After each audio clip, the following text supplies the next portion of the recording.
Olá, boa noite. Nós estamos começando mais uma edição do projeto Doutrina Catarinense, um projeto organizado pela Escola Superior da Advocacia de Santa Catarina, por meio de todas as suas diretorias e, evidentemente, pela OAB de Santa Catarina.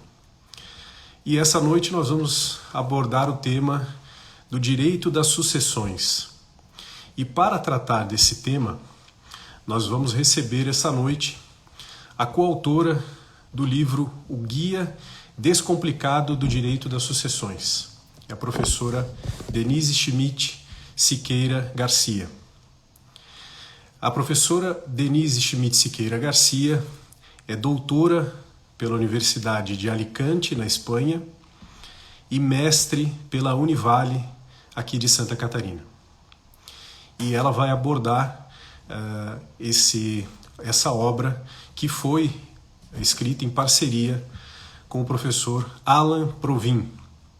A professora Denise Schmidt é advogada com escritório na subseção de Balneário Camboriú e o professor Alan Provin é tabelião na cidade de Modelo, Santa Catarina. Então, cumprimentando a todos e a todas, lembrando que o projeto Doutrina Catarinense é promovido todas as quintas e sextas-feiras, como eu disse, pela ESA de Santa Catarina, e que pretende aproximar os autores e as autoras do nosso estado dos respectivos advogados e advogadas, para que nós possamos trocar informações, doutrina e aperfeiçoar, esse é o objetivo da ESA de Santa Catarina, aperfeiçoar o trabalho dos nossos advogados e das nossas advogadas. Olá, professora. Boa noite. Bem, muito boa noite. Boa noite. Muito obrigado pela sua participação aqui no nosso projeto Doutrina Catarinense. É uma satisfação recebê-la. A professora fala de Balneário Camboriú, certo? Sim, agora eu estou em Camboriú. Ah, sim. E eu fiz uma breve apresentação da professora e do currículo e gostaria muito de agradecer pela sua participação. Nós iniciamos nomeando o livro Guia Descomplicado do Direito das Sucessões. Antes de nós começarmos, eu queria pedir à professora se tiver um exemplar à mão para mostrar aí a capa. Sim. Esse é o Guia Descomplicado do Direito das Sucessões, já com anotações aí. Sim, certamente. sim. Sim, já com os post-it. Ótimo. Professora, muito obrigado. Antes de nós entrarmos no tema propriamente do direito das sucessões e no esquema que é tratado, que é montado pela professora, pelo professor Alan, eu gostaria de perguntar de onde surgiu a ideia de criar um guia descomplicado, especialmente descomplicado do direito das sucessões. A professora entende que o direito das sucessões tem provocado confusão?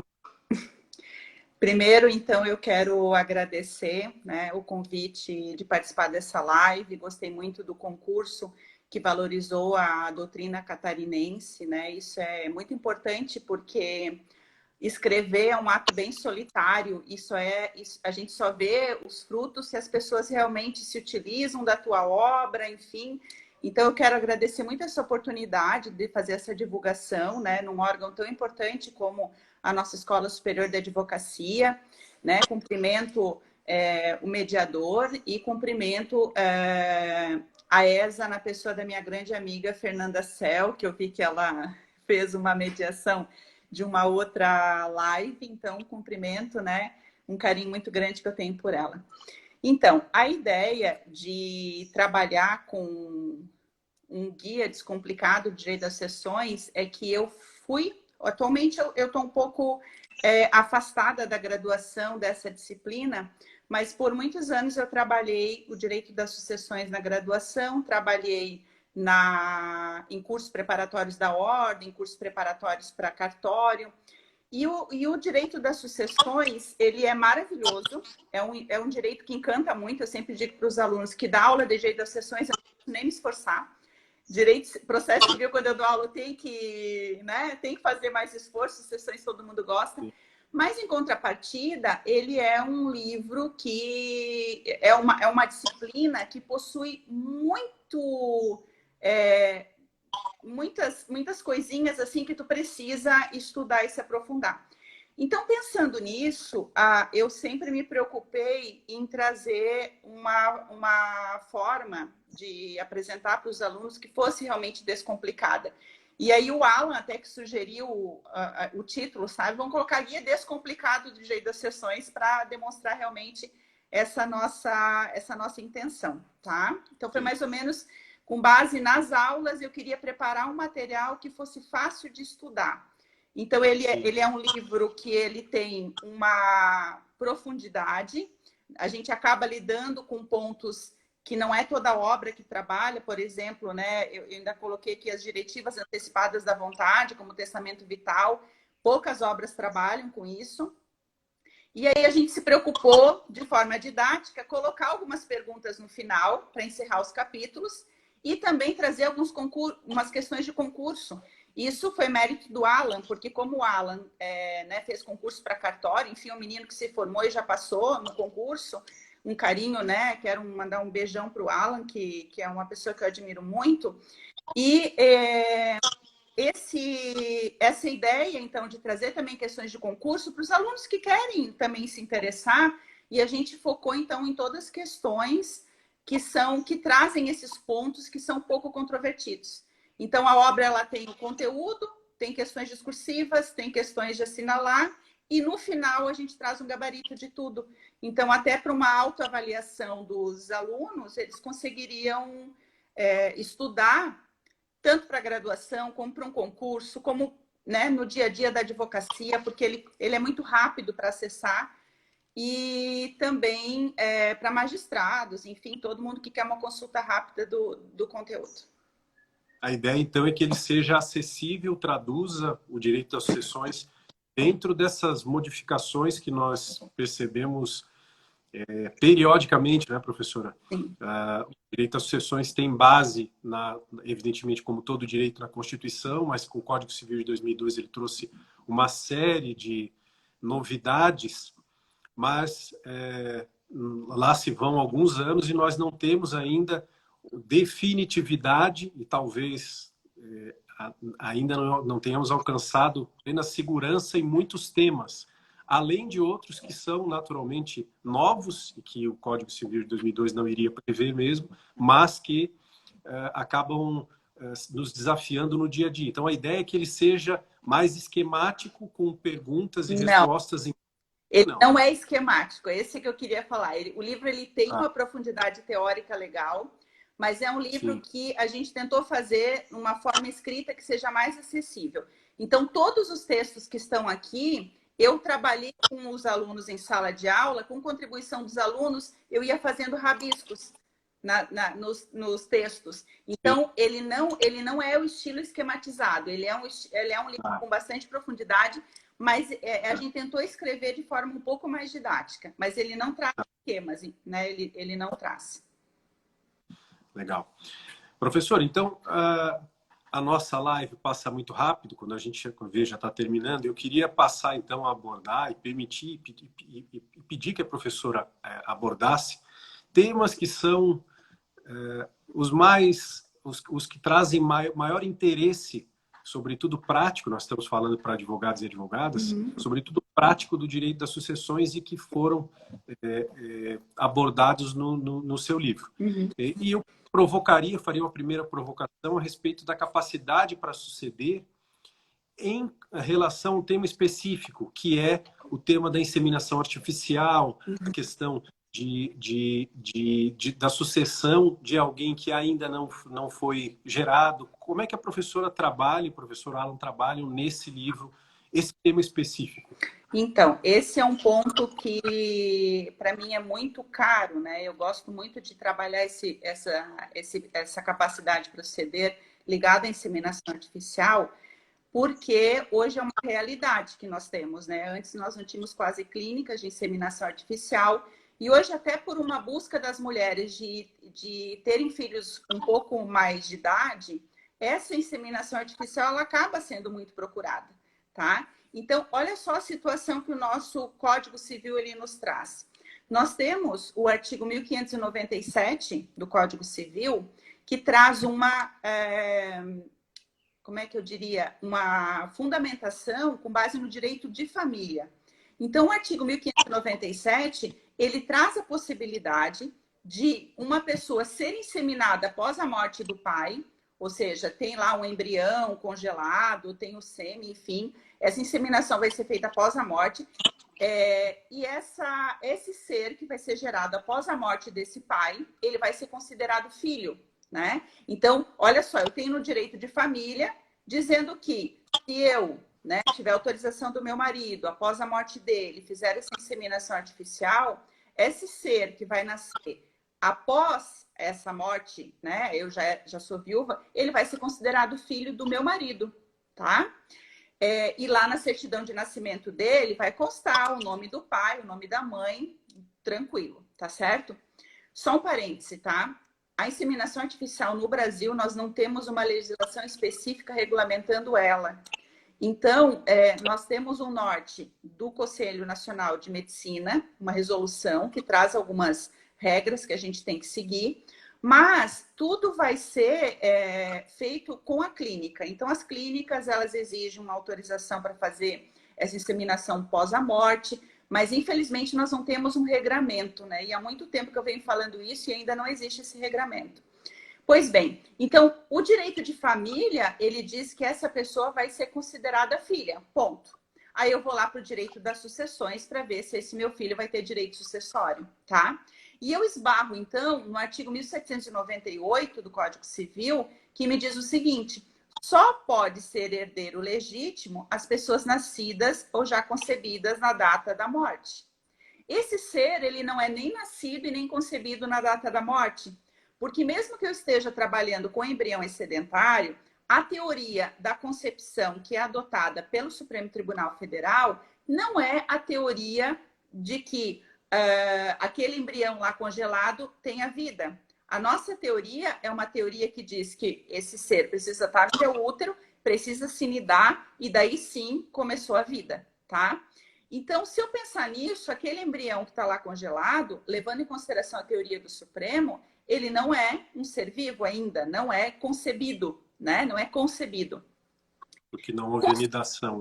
Consequentemente, se eu chegar no 1597 e fizer uma leitura literal com o artigo 1798, eu vou chegar a uma conclusão de que esse ser vai ser filho, mas não vai ser herdeiro legítimo. Porque o código, né, ele traz essa exigência de ser nascido ou já concebido. Então, qual é o raciocínio que eu faço na obra e que eu trabalho sempre, né? Se eu tenho uma hermenêutica, né, uma análise hermenêutica, eu posso fazer uma hermenêutica literal, né? Posso ler os dois artigos e confrontar.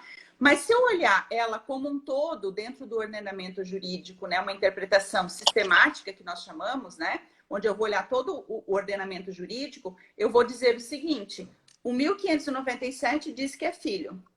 A Constituição Federal diz que não pode ter distinção entre filhos, consequentemente, ele vai ser herdeiro legítimo. Então, eu acabo usando essa interpretação sistemática, e na obra a gente trabalha justamente com esse ponto, dizendo que, muito embora o artigo 1798 fale que para ser herdeiro necessário precisa ser nascido ou já concebido na data da morte, eu não posso ferir a nossa Constituição Federal. Portanto, ele deve ser, sim, considerado herdeiro legítimo. Existem alguns doutrinadores bem renomados, e aí eu gosto de tocar nesse ponto, sempre trazer um contraponto, porque o meu entendimento do Alan, ele não é uníssono, né? Nós temos algumas divergências, e eu gosto de trazer quanto a isso, porque o professor Silvio Venosa, que para mim é de sucessões, eu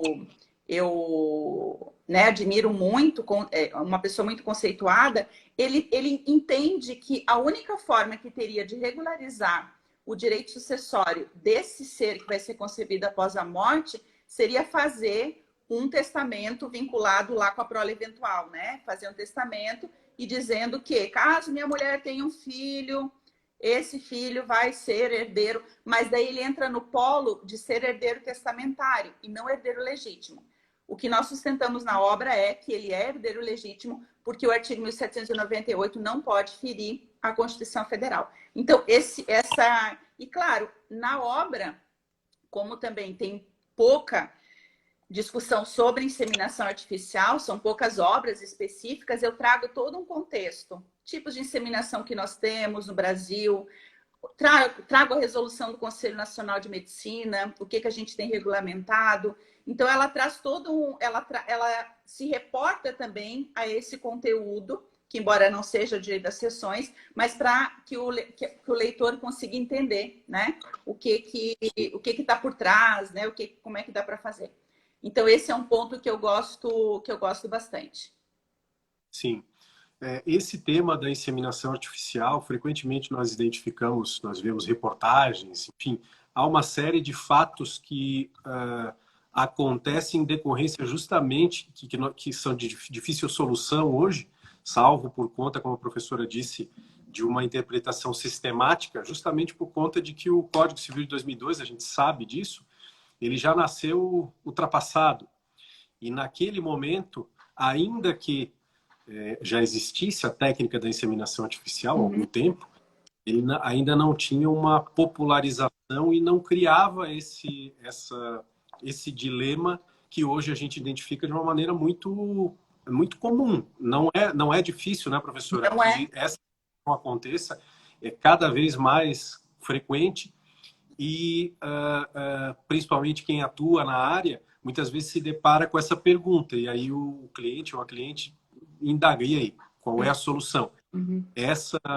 As orientações do Conselho Federal de Medicina certamente são um norte, mas enquanto não houver uma solução legislativa específica ou a consolidação de uma orientação jurisprudencial principalmente que venha do STJ, do STF, que são as nossas cortes de referência nacional, são situações que causam ainda bastante discussão, né, professora? Então, daria uma live só de inseminação artificial, né? Pode.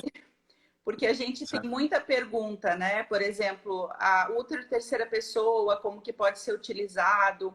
Essa pessoa pode reivindicar o bebê? Tem um monte de pontos que tu poderia levantar só falando de inseminação artificial e que não tem resposta.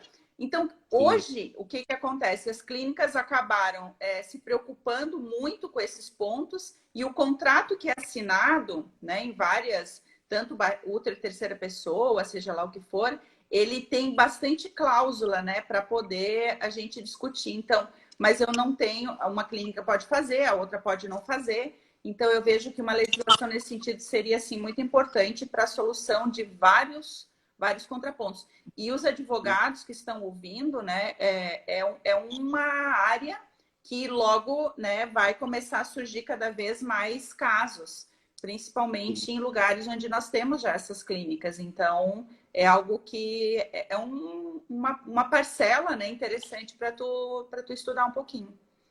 Sim. É interessante como a prática do direito, falo pelo direito de família e sucessões, que é a área em que eu milito, ele é muito dinâmico, né? Embora, como eu tenha dito, os marcos legais sejam já de algum tempo, de alguns anos, mas nós ainda temos uma série de pontos com soluções, às vezes inovadoras da justiça, que são muito recentes. Então, ao mesmo tempo, a professora falou de uma nova tendência, talvez aí essa interseção entre a genética e o direito de família e das sucessões, crie um campo, ou consolide um campo que já existe, né? Mas que vem ganhando força. É o exemplo, por exemplo, do planejamento sucessório. O planejamento sucessório, nos anos, ganhou a atenção das pessoas porque invadiu os núcleos familiares, as empresas. Então, quando o problema surge no dia a dia dos cidadãos, ele costuma vir aos escritórios, né? Então, eu concordo com o professor, esse tema daria algum tempo de discussão Daria. e muito atual, né? E certamente vai crescer em atualidade, em Sim. importância, né? Uhum. Professora, para nós avançarmos, nós falamos aqui do exemplo ou dessa situação de haver questões que nós já imaginávamos resolvidas, mas que ainda recentemente trazem discussão. Eu queria provocar a professora a respeito de um tema que é ainda mais frequente, mas que ainda desafia uma certa atualização por parte daqueles que atuam especialmente no direito das sucessões, que é a situação jurídica do companheiro na sucessão legítima. Uhum. Nesse aspecto específico, a professora faz destaques no seu livro sobre o tema, atualiza. De que maneira a professora aborda esse tema especificamente? Bom, primeiro é importante a gente estabelecer o seguinte: eu tenho 2 artigos no Código, né? O 1829 e o 1790. O 1829 que traz uma ordem de sucessão geral, que aborda a vocação do cônjuge, e o 1790 que traz a sucessão dos companheiros. Isso está no no Código Civil tranquilamente. E eles estão lá ainda, eles não desapareceram do código, né? Então, eu tenho nos julgados, nos processos, alguns juízes que se utilizam do 1790 para a sucessão dos companheiros, e eu tenho que levar isso em consideração. Só que, então, o que a gente faz na obra? Eu pego 1790, a sucessão dos companheiros, e eu trabalho com ele todinho, como ficaria a regra daquele que aplica esse artigo 1790, como está ali no código. Eu vejo que isso era uma necessidade, porque esse código não está revogado dentro do Código de Processo Civil. Ele está ali vigente, eu tenho aplicação desse código, desse artigo. Só que acredito que os colegas acompanharam que em 2017 nós tivemos uma decisão do Supremo Tribunal Federal, que, aspas, eu discordo, né, desse posicionamento, eu vou dizer por quê, dizendo que o artigo 1790 ele seria inconstitucional, porque traz discriminação do cônjuge para o companheiro, né, e a Constituição Federal, ela traz uma igualdade, né, do casamento e da união estável. Então, nós trabalhamos o 1790 tranquilo, e depois eu coloco a ressalva de que, conforme a decisão do Supremo Tribunal Federal, foi considerado inconstitucional e, portanto, né, aí eu explico que alguns juízes adotam e digo que aplica, então, 1829, tá? Por que eu discordo da decisão do Supremo Tribunal Federal? Quando a Constituição Federal ela trouxe a igualdade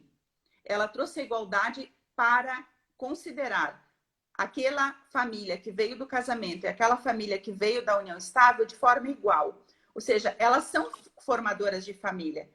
Se eu estiver casada, se eu tiver união estável e outras formas de família que nós temos que eu não vou entrar no tema. Ou seja, a igualdade da Constituição Federal ambos são família. Mas a Constituição Federal não diz que o Instituto do Casamento e o Instituto da União Estável são iguais. Tanto que não são iguais. Na união estável, basta eu ir morar junto, eu posso constituir uma união estável. No casamento, eu tenho que ter um papel. Ou seja, as regras que regem o casamento são diferentes das regras que regem a união estável. Um é melhor que o outro? Não tem melhor ou pior. Se for viver com alguém, eu tenho que escolher. Ou eu vou casar, ou eu vou viver em união estável. Que procure um advogado, se tenha dúvida, que o advogado vai esclarecer. Então, eu não vejo que o regramento, tanto que, se a gente for pensar, então, quando o código diz que basta você viver com outra pessoa, aquilo ali já é uma união estável, já é uma família, também está discriminando a Constituição Federal, que diz que são institutos iguais. Então, eu entendo que trazer um direito sucessório para o companheiro, diferente do direito sucessório do cônjuge, não trouxe nenhuma discriminação e não feriu a Constituição Federal. Porque, como eu falei, a Constituição traz eles como constituidores de família, não necessariamente com regramentos iguais. E quando eu vou viver a união estável, eu tenho que saber que o meu direito sucessório vai ser diferente, e se eu vou casar é diferente. E outra coisa que eu discordo também é, não tem como eu dizer que o artigo 1790 ele é pior ou melhor que o 1829, porque eu tenho que pegar o caso concreto e vou te dizer, ó, no teu caso é melhor união estável, no teu caso é melhor casamento. Ou seja, depende da situação, e nós que somos advogados, eu tenho que ver o caso concreto, igual aquele, doutora, quanto que é? Não tem às vezes que liga agora no WhatsApp e diz, doutora, eu preciso ver um divórcio, quanto que é?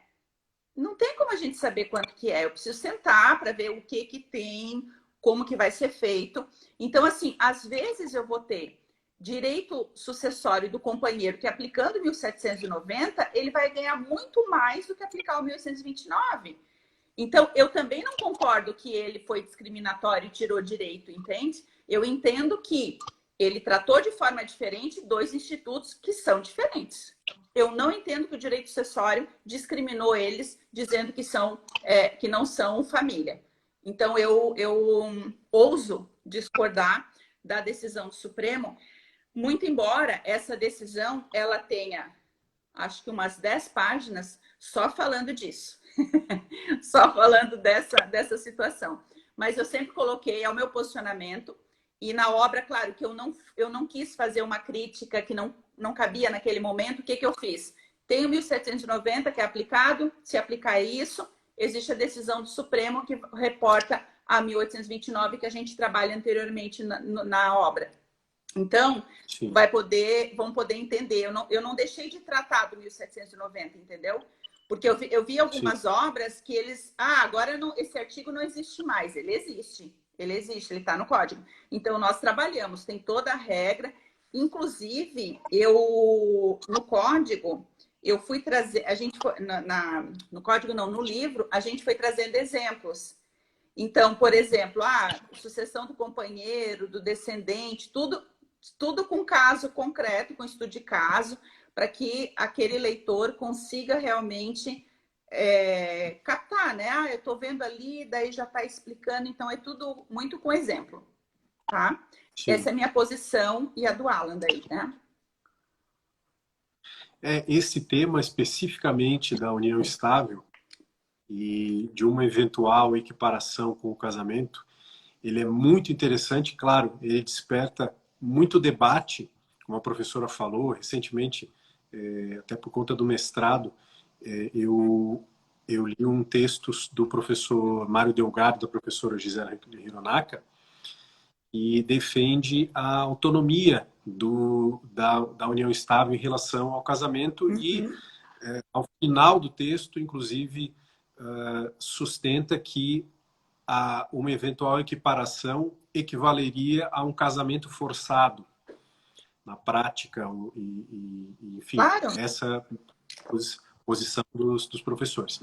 Eu, particularmente, eu tenho muitas dúvidas do ponto de vista teórico, mas eu chamo a atenção que esse tema ele pode ser, inclusive, ainda mais amplo, no sentido de que caminham alguns autores, eu cito aqui o professor Samir Namur, que apontam para eventual ingerência ilegítima do Estado no modelo familiar. Ou seja, mais do que discutir se a união estável ela pode ser configurada ou equiparada ao casamento, ou mais do que se o casamento tem vantagens ou desvantagens em relação à união estável, a dúvida que se levanta a partir dessa ideia de autonomia na Constituição, na formação da família, o Estado tem legitimidade para dizer o que é uma relação familiar?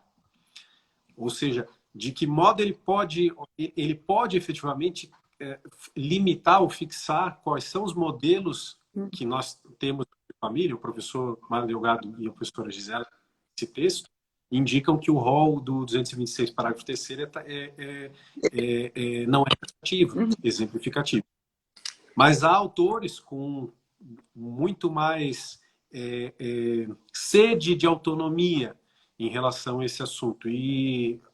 Mas eu acredito que hoje, nessa esfera, no momento em que nós vivemos, ainda não há ainda não existe campo do ponto de vista doutrinário, nós não estamos ainda preparados do ponto de vista doutrinário e talvez até social para essa abertura completa. Embora, se nós analisarmos essas teorias, elas têm bastante pertinência, inclusive fazendo um resgate histórico de por que a família, no modelo tradicional, foi assim imposta. Né? Desde lá do período medieval, depois a ascensão do Estado moderno, enfim, é um tema bastante interessante e que faz, né, professora, com que hoje, depois de tanto tempo de evolução, nós ainda tenhamos esse tema como um tema atual a ser discutido e debatido e abordado em obras de direito às sucessões.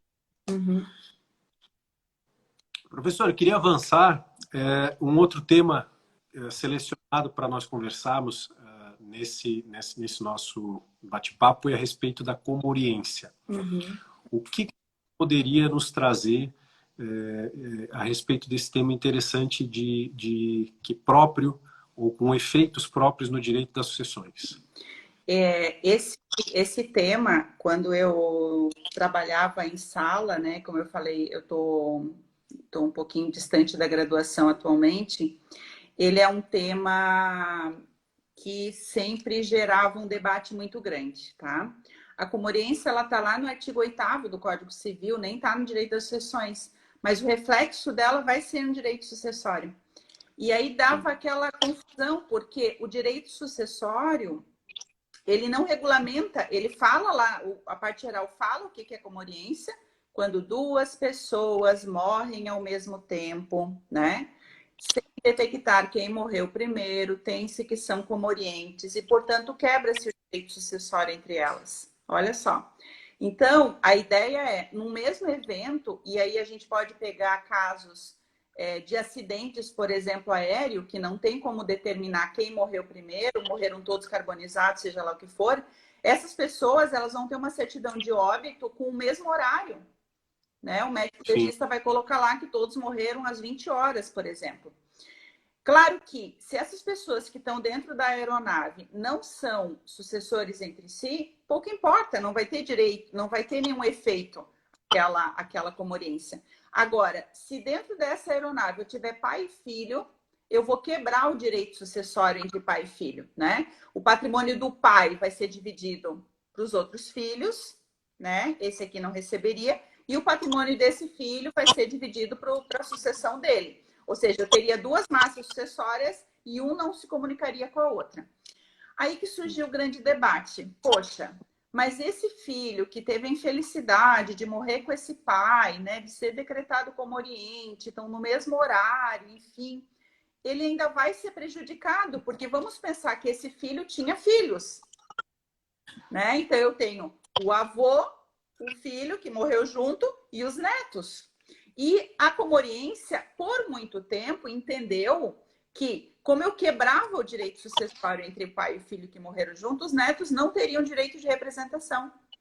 Isso seria uma penalidade muito grande e não tinha o que fazer, não tinha. Eu tive um caso aqui no escritório que o pai, a mãe e o filho morreram carbonizados e a médica legista colocou o mesmo horário, são comorientes e não deu direito sucessório para as filhas dele.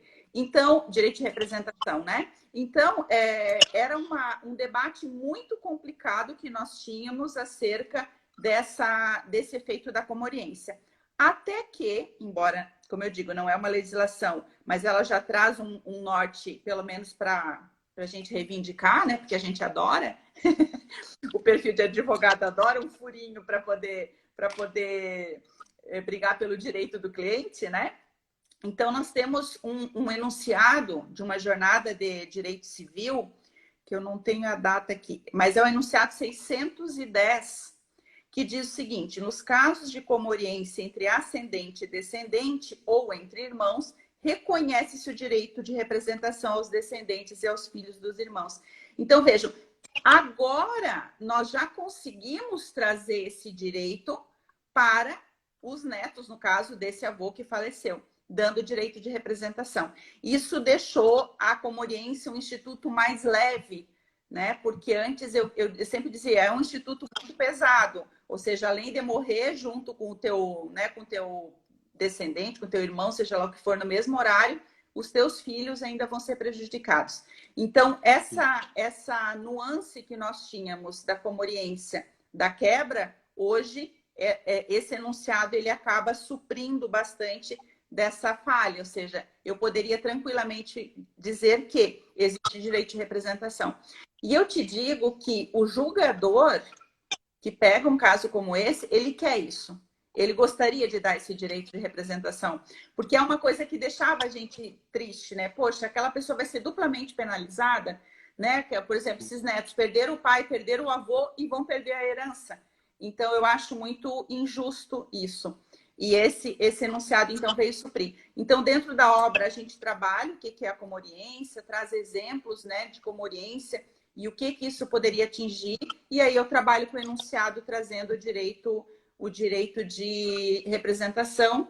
Inclusive, nesse ponto, a gente já traz uma questão de concurso de juiz substituto de São Paulo, que aborda já essa ideia e já traz o direito de representação na resposta. Muito bem.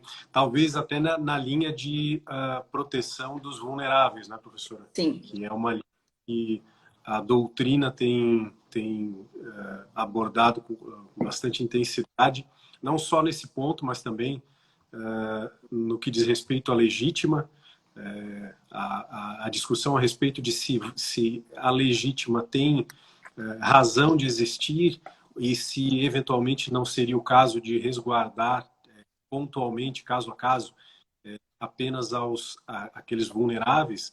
E aí nós podemos pensar não só nas crianças e nos adolescentes, mas também nos idosos ou em pessoas em condição de vulnerabilidade pontual, né, específica, particular.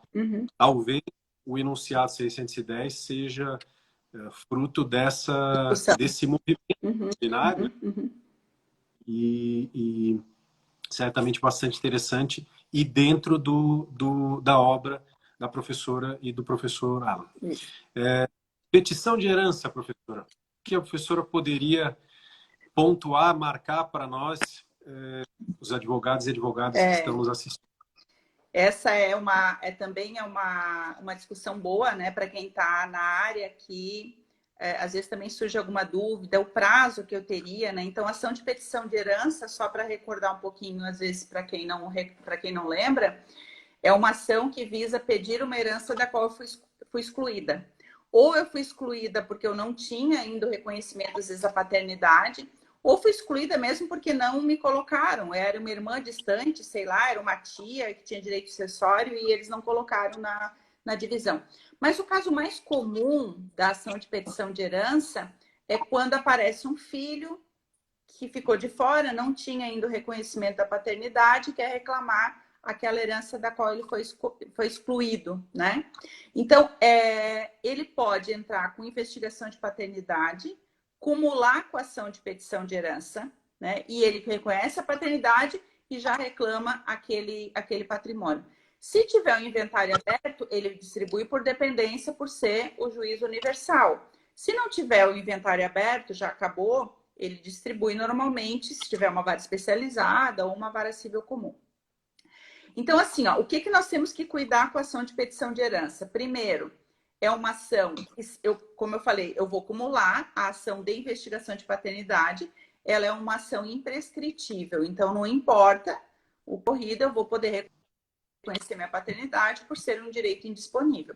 Só que a ação de petição de herança, eu só vou poder reclamar, né, essa herança que eu fui excluída, até 10 anos contados da abertura da sucessão, né? 10 anos contados da morte. Se já tiver passado esses 10 anos, o máximo que eu vou conseguir é o reconhecimento da paternidade. Porque é bom sempre lembrar, né, que a herança é um bem disponível e, portanto, nós temos o prazo prescricional. Né? Nós temos outras ações ali, a ação de indignidade, nós temos a ação de deserdação, 4 anos, né? Uma contada da morte, a outra contada da abertura do testamento, mas todos com prazo, né, para a gente poder reclamar. E a ação de petição de herança também nós temos que cuidar esse prazo.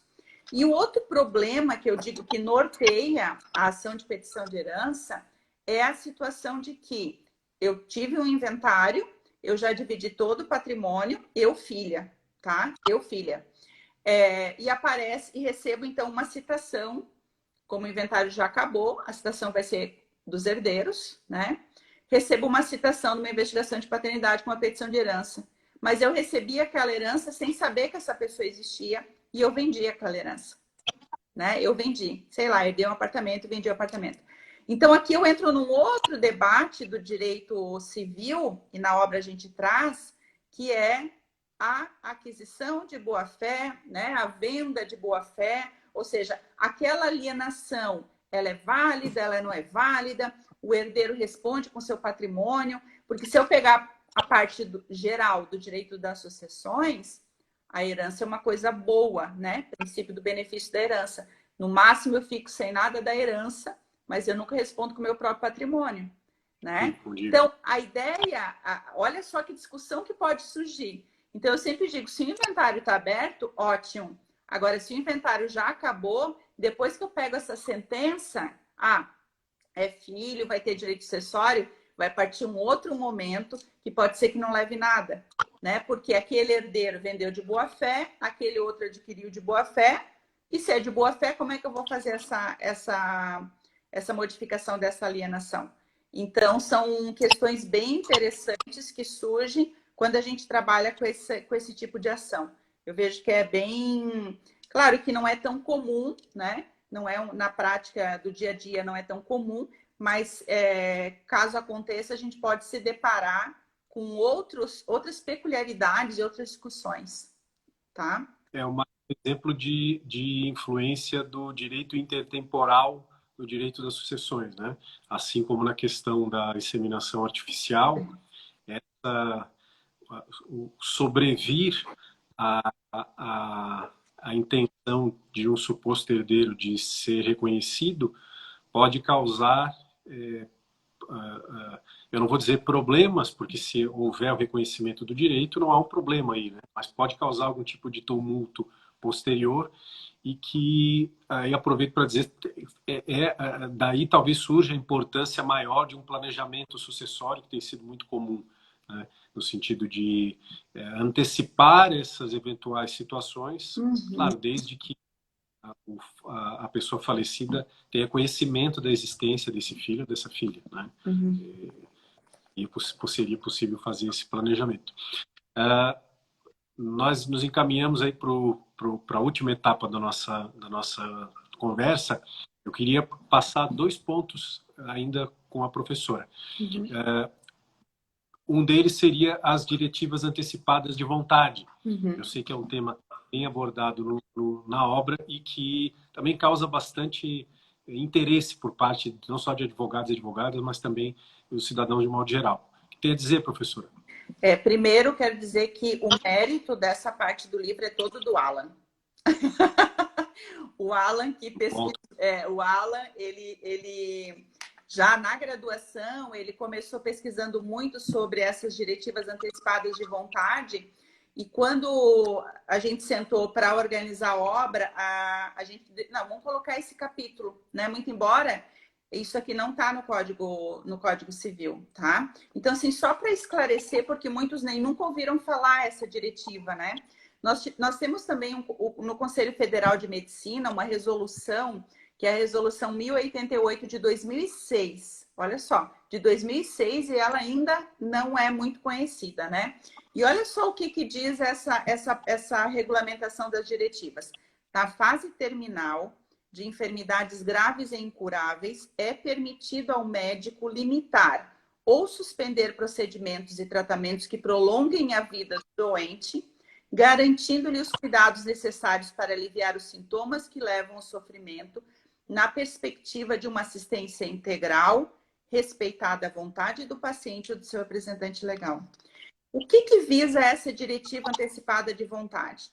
Eu preciso ter condições de me manifestar. Se eu quero me submeter, por exemplo, a um tratamento de câncer, se eu quero fazer quimioterapia, se eu quero me submeter a uma cirurgia, se eu quero, no estado que eu estou, fazer determinado tratamento. É que eu não estou falando de eutanásia. Eu estou falando que eu tenho que ter, dentro do princípio da dignidade da pessoa humana, a possibilidade de manifestar que eu não quero mais aquilo. Eu quero ficar quietinha no meu canto, sabe? Deixar as coisas acontecer sem estar me furando, sem estar me cortando, sem estar em... Então, essa diretiva antecipada de vontade, ela serve para atender esses casos das pessoas que querem se manifestar dizendo, eu não quero mais sofrer, deixa eu descansar. E a gente saudável, né? Graças a Deus, a gente não entende às vezes isso. Mas quem passa por tratamentos horríveis, né? Para algumas doenças e alguns tratamentos que não vão surtir efeito, vão amenizar, vão prolongar uma vida e às vezes uma vida que também não está muito legal. Então eu acabo ferindo o princípio da dignidade dessa pessoa, ou seja, ela tem que ter uma liberdade também para dizer, ela não está pedindo para ninguém matar ela, né? Ela não quer isso, ela só quer ficar no cantinho dela. Então, como isso pode ser feito? Nós temos uma possibilidade, então, de fazer um documento que não ele não tem uma forma, né? Ele não tem uma forma, tem que ser particular, tem que ser público, não existe isso na resolução. Mas a gente aconselha, né, se alguém tiver essa vontade de fazer essa disposição, que faça através de um documento público que eles estão dando nome hoje em dia de testamento vital. Ou seja, um testamento que vai ser feito em vida e que vai ter validade em vida. Inclusive, se essa pessoa ficar inconsciente, as pessoas e os que estão ali em volta não quiserem cumprir, a possibilidade de exigir um cumprimento judicial desse testamento vital. E sabe que quando tu fala em planejamento sucessório, e eu me deparo muito na vida prática, eu tenho que ter cuidado quando eu falo para o cliente que ele devia fazer um testamento. Porque quando a gente diz, não estou nem falando do vital, estou puxando agora para os testamentos. Quando eu falo assim, eu vejo uma expressão no rosto e alguns falam, a doutora acha que eu vou morrer? Né? Eu digo, não, eu não acho que vai morrer, vai, né? Que a única certeza que a gente tem na vida é que a gente vai morrer. Depois que nasce, é a certeza. O resto eu não sei o que vai acontecer. Mas, assim, existe ainda um preconceito muito grande sobre a confecção de testamento, sabe? Então, claro que esse testamento vital, até porque ele não tem uma regulamentação no código, ele é mais complicado ainda. Só que essa divulgação de que ele existe tem que acontecer, né? Para aquela pessoa que está passando por isso, ou que vai passar por isso, né? Foi detectada com uma doença, sei lá, ela possa manifestar a sua vontade. E também não tem nada que diga, se ela está com uma doença grave, agora ela não pode fazer o testamento vital. Ela pode, desde que ela esteja lúcida. Por isso que eu digo, melhor fazer de forma pública. Leva o tabelião até o local, ele atesta, o médico atesta a sanidade dessa pessoa e ele faz o testamento vital. Então, essas diretivas antecipadas de vontade, eu acho uma resolução belíssima, sabe? Belíssima, dando autonomia para que as pessoas não sofram se elas não quiserem sofrer, né? Então, assim, eu gosto de trazer isso, né? E fiquei contente que tu fez essa pergunta, porque na obra, como eu falei, nós temos um capítulo falando tudo, a gente, né, trabalha legal com essa questão da resolução, o que tem, como é que nós podemos fazer o documento. E aí também entra o Alan, né? Porque o Alan, como cartorário, já fez testamentos vitais, então ele já tem a experiência disso. Então, acaba gerando, eu digo assim, um alívio, né, para essas pessoas que passam por esses tratamentos, como eu digo. E alguns, assim, tratamentos até experimentais, né? Eu não preciso querer isso. Né? Eu não estou nem devo querer. Cada um é cada um, mas aquele que não quer, eu acho que ele tem que ter a possibilidade de falar. Então, foi uma grande sacada, eu digo, né, do Conselho Federal de Medicina trazendo essa resolução e que já está sendo aplicada, que existem casos de aplicação. E como eu falei, um documento que não tem uma formalidade do testamento, que o testamento nós temos algumas formalidades, o código traz, né? Tem que ser público, particular, quantas testemunhas, vai em tabelião, papapá, o cerrado. Então, esse aqui não tem. Mas quando a gente faz uma confecção de um testamento vital, a gente está fazendo na forma de um testamento, coloca as testemunhas, eu faço um testamento, uma forma pública, para dar realmente força, né, para esse documento. Porque como eu não tenho legislação, pode ser que chegue lá num juiz que seja muito legalista e acabe dizendo, não, isso aqui não tem, eu não vou aceitar. Tá? Então, obrigada até por ter tocado nesse ponto. Eu vejo assim que é de suma importância trazer esse debate, o conhecimento da sociedade, né? Sim. Eu vou aproveitar a pergunta de um dos nossos colegas que está assistindo, o doutor Oswaldo. Ele pergunta, seria um tipo de codicilo? Aí eu queria que a professora esclarecesse, porque se fala em testamento vital, quando na verdade o testamento tradicional, como nós imaginamos e recebido pela lei, é o testamento para que surta efeito depois da sucessão, depois do falecimento, certo? Esse testamento vital seria uma forma, então, de a pessoa, enquanto está lúcida, determinar como vai proceder o seu tratamento de saúde, se quer realizar um determinado método ou não, porque pode não estar lúcida para justamente dizer eu quero ou não quero. Queria aproveitar inclusive, a pergunta do Oswaldo para que a gente passasse e a professora abordasse nesses nossos últimos minutos de live sobre o testamento tradicional e o codicilo. Tá. O que eu poderia dizer? Primeiro, assim, ó, o testamento vital, ele é um nome que a gente deu, que a doutrina está dando, tá? Ele não é um testamento, tá? Porque Sim. como ele vai surtir efeito em vida, ele não é um testamento. É que o nome acabaram se utilizando porque ele trabalha com direito sucessório, né? Ele trabalha com a questão ali da morte, ou seja, se eu quero me submeter, acabaram dando esse nome, mas eu não necessariamente preciso dar esse nome. Então, tem alguns que colocam diretivas antecipadas de vontade, tá? Eles colocam. Então, o nome ali, ele não tem, como eu não tenho nenhuma legislação, eu não tenho necessidade de me preocupar muito com o nome. Consequentemente, ele não é um codicilo. Porque o codicilo, embora seja um documento que eu posso fazer particular, em um papel simples, sem testemunha, ele é um documento que só vai ter validade após a morte. Então, o codicilo, ele é aquele documento que eu vou fazer para dizer assim, eu vou deixar minhas bolsas para o fulano, minhas joias para o ciclano. Aquela divisão que se faz na família, né? A avó quer deixar o anel para a neta tal, para não sei o quê. Então, a minha filha tem a mesma profissão, então eu quero deixar o consultório dentário para outra, enfim. Então, o codicilo seria para estabelecer essa divisão de bens de pequena monta. Por que a gente nunca vê codicilo? Porque como é um documento simples, a maioria dos herdeiros, eles cumprem ou jogam fora. Então, ele não aparece, porque ele é um documento particular, o codicilo. De um documento formal. Isso, ele não tem. Então, ele existe, né? E ele serve para isso. Eu sempre brinco com os alunos que o codicilo também ele serve para estabelecer os sufrágios da alma. Aí eu sempre falava para eles que eu quero ser velada num caixão branco, com rosas, né? Com eles chorando em volta. Que saudade, querida professora Denise. Pode ser que aconteça, de tanto que eu falei, tantos anos falando, né? Vai que acontece. Esse é um típico planejamento. Era todo um esquema, sabe?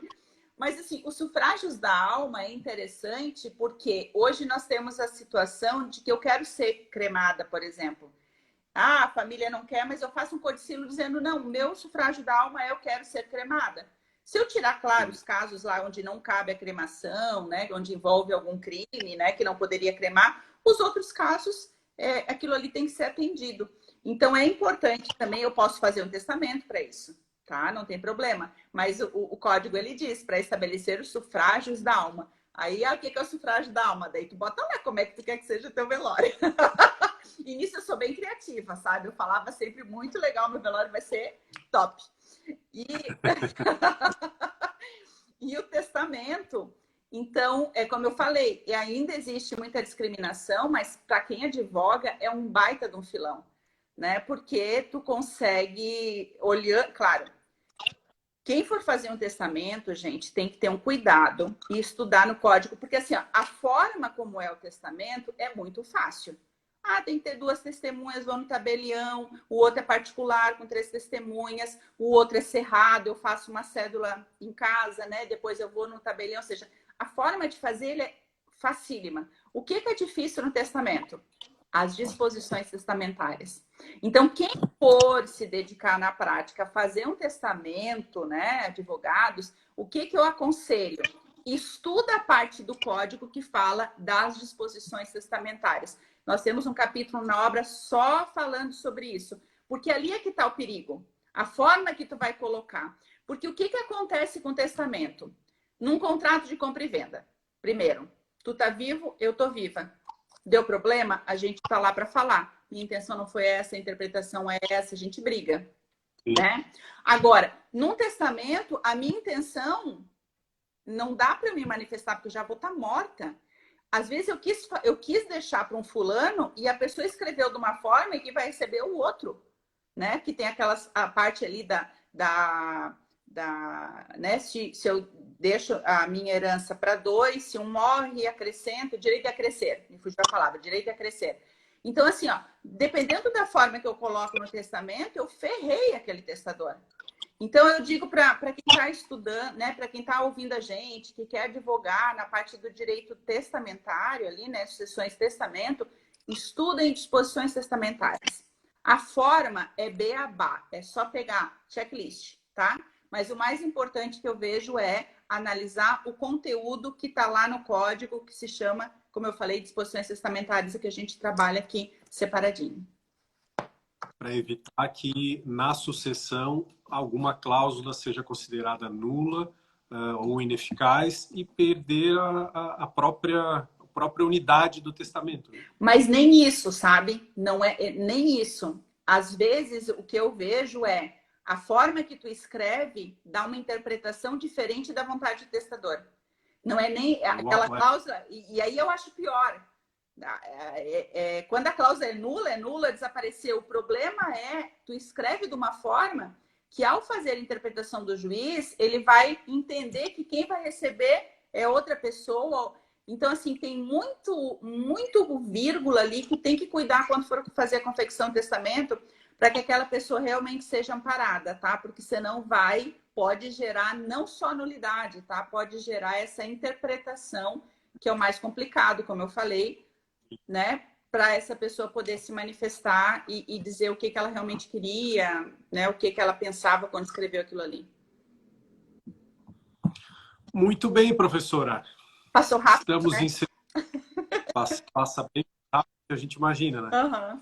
Mas foi uma conversa muito leve e foi possível que nós identifiquemos os pontos principais da obra. Eu queria pedir à professora que mostrasse mais uma vez a capa do livro.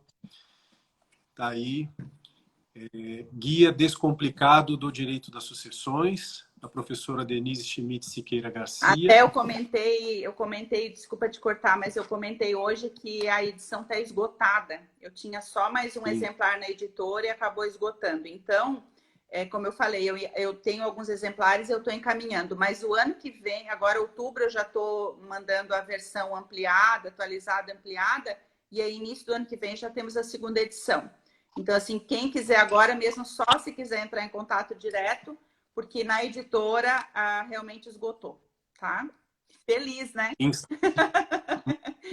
Instagram da professora, então, para quem tiver interesse. Professor, nosso tempo está encerrando. Eu queria mais uma vez agradecer muito a participação, uma honra ter participado aqui no Doutrina Catarinense com a professora e até uma próxima oportunidade.